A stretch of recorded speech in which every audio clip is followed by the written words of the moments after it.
Today on the Wealth Cafe, we are going to dive into the magic that is an HSA account, aka a health savings account. Now, before we dive into this, I just want to let you know that there are a couple stipulations you need to know.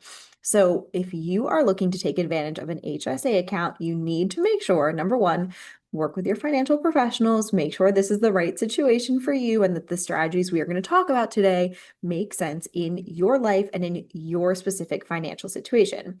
Number two, in order to have this HSA account, you need to make sure that you have an HDHP or a high deductible health plan from either your employer or if you're self-employed, that you have a high deductible health plan, which qualifies you to have this HSA account. If you don't have this type of health plan, you are unable to open up this type of account or make contributions to it. So now that we've had that out of the way, we can dive into the way that an HSA can be used in your financial life and your financial future. Now, a lot of people that have HSAs, they miss out on the long-term benefits that you can have with this type of account. We're going to get into that a little later into the episode. A lot of people see this HSA account for what it can be used in the short term, right? So HSA accounts are medical set flex savings accounts here, not to be confused with an FSA account. So just to clear it out, an FSA account is a similar type of medical savings account that some employers provide for their employees. And this type of account is essentially a use it or lose it account, right? You can contribute to the account during the year. If you don't use the money that you've contributed to this account, sometimes you have a grace period or a certain amount that you can roll over before the end of the year that you can use into the next year. And if not, or if you have over that certain limit, depending on the year, you can check the IRS website for those amounts. It changes year by year, as we know with inflation.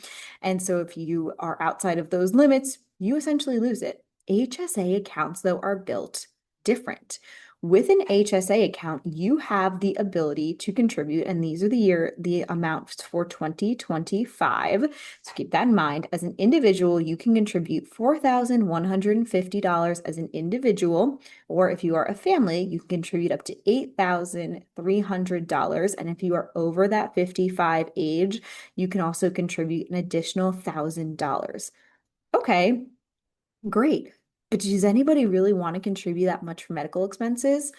Here's the difference, right? These are considered to be triple tax advantaged accounts. Here's why. You receive a tax deduction for the money that you contribute to this account. You also, if you use this account and this money on qualifying medical expenses, you don't have to pay any taxes on that money. You can also allow this money to grow tax-free into the future, and there is none of this use it or lose it. And this is really where the magic of this account comes into play. It grows tax-free. So think of similar to a Roth account, right? You can allow this account to grow into the future. Different from that FSA, you don't have to use it by the end of the year. And so if you are willing to pay your medical expenses out of pocket for the year, you can just leave this money, make your full contribution to it, let it grow into the future. Now, keep in mind, even if you do use this money in retirement, you make your full contribution now, wait and let the money, you get your tax deduction now, you let it grow tax-free, and you use it on qualifying medical expenses in the future. The caveat is you do need to use it on qualifying medical expenses, even if you are in retirement, no matter how long you let it grow. And so that is the one caveat is even as you let it grow, you still need to use it in that after 65 life for qualifying medical expenses. Some people sit there and they're like, well, and they hem and haw about all of that. Keep in mind that as we age, we continue to have increasingly more and more medical needs. So before you sit here and you say, well, if it's continuing to grow, how will I? We always have growing medical needs. What's also interesting too, if you've ever taken a look, there are many things that now qualify for this medical category. If you go on things like Amazon or different shopping websites, you will actually see an entire section a lot of times at the end of the year, and they'll have little labels next to different products that say HSA or even FSA eligible related products. And I've seen things like, this is not expert advice here, so make sure you are checking on these actual products, but things like different massage guns or glasses and therapies, Band-aids, even medications to restock your cabinets at the end of the year. All of these things typically are qualifying for these HSA dollars. So if you are worried about it into the future, what happens with this money?